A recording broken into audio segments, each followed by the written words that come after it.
So in this video, you'll learn how to enable or disable notifications for apps on your Samsung Galaxy phone.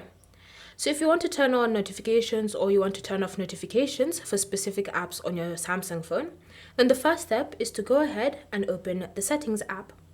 Once you're in Settings, you're then going to scroll and select the option Notifications.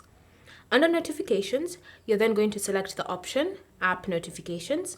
And then from here, you should see a list of all the installed apps on your phone.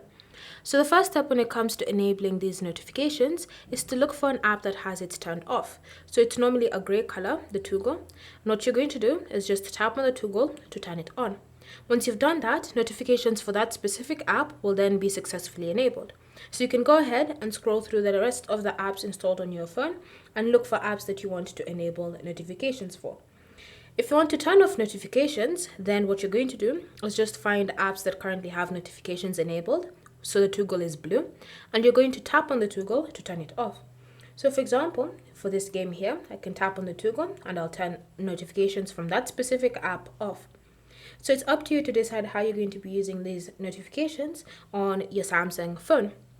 Thank you for watching. If you have any questions or comments, leave them down below and we'll get back to you.